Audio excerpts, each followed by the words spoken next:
The mean emission of all engines of a new design needs to be below 20 parts per million if the design is to meet new emission requirements. 10 engines are manufactured for testing purposes, and the emission level of each is determined. The emission data is, and they give us 10 data points for the 10 test engines. And I went ahead and calculated the mean of these data points. The sample mean is 17.17, and the standard deviation of these 10 data points right here is 2.98, the sample standard deviation. Does the data supply sufficient evidence to conclude that this type of engine meets the new standard? Assume we are willing to take a we are willing to risk a type 1 error with a probability of 0.01. And we'll touch on this in a second. Before we do that, let's just define what our null hypothesis and our alternative hypothesis are going to be. Our null hypothesis can be that we don't meet the standards, that we just barely don't meet the standards, that the mean of our new engines is exactly 20 parts per million. And you essentially want the best possible value where we still don't meet, or the lowest possible value where we still don't meet the standard. And then our alternative hypothesis, no, we do meet the standard, that the true mean for our new engines is below 20 parts per million. And to see if the data that we have is sufficient, what we're going to do is we're going to assume that this is true. We are going to assume that is true. And given that this is true, if we assume this is true, and the probability of this occurring, and the probability of getting a sample mean of that is less than 1%, then we will reject the null hypothesis. So we are going to reject our null hypothesis if the probability of getting a sample mean of 17.17, given the null hypothesis is true, is less than 1%. And notice, if we do it this way, there will be less than a 1% chance that we are making a type 1 error. A type 1 error is that we're rejecting it even though it's true. Here, there's only a 1% chance that, or less than a 1% chance, that we will reject it if it is true.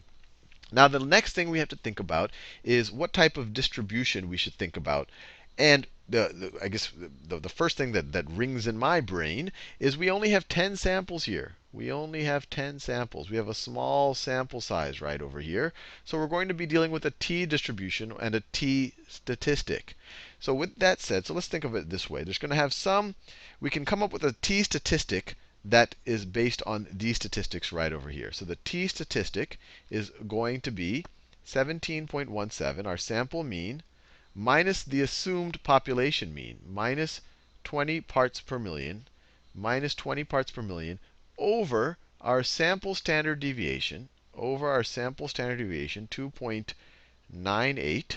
2.98. This is really the definition of the t statistic. And hopefully we see now that this really comes from a z-score, and the t distribution is kind of an engineered version of the normal distribution using t statistics. 2.98 divided by the square root of our sample size. We have 10 samples, so it's divided by the square root of 10. And so this value right here, let me get the calculator out just to get a value in place there. Just to get a value in place. So this is going to be 17.17 minus 20, close parentheses, divided by 2.98 divided by the square root. No, that's not what I wanted. Let me delete that. Let me go back. Divided by the square root of 10, and then close parentheses. It is almost exactly -3.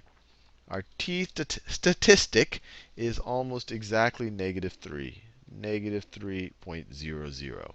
And what we need to figure out, because t statistics have a t distribution, so what we need to figure out is the probability of getting this t statistic, or a value of t equal to this or less than this, is that less than 1%. So the way we can think about it is we have a t distribution.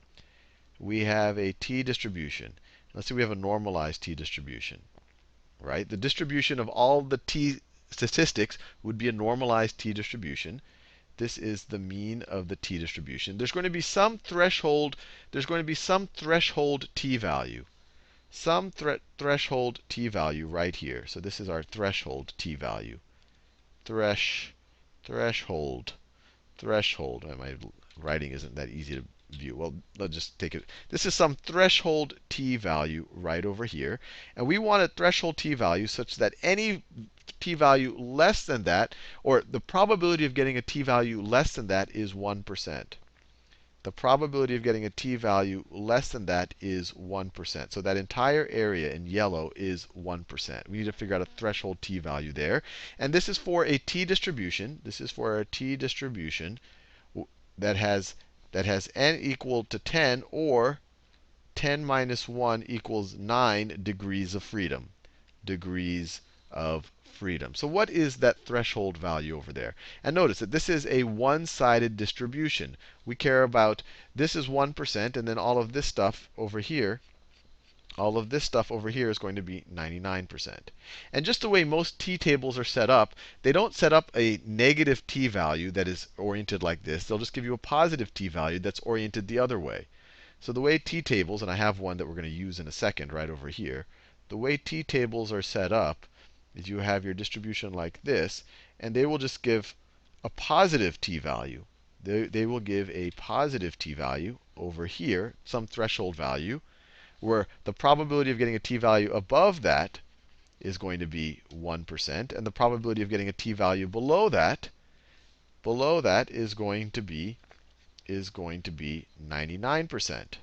And you can see that, well, we know t distributions are symmetric around their mean. So whatever value this is, if this number is 2, then this value is just going to be -2. So we just have to keep that in mind. But the t-tables actually help us figure out this value.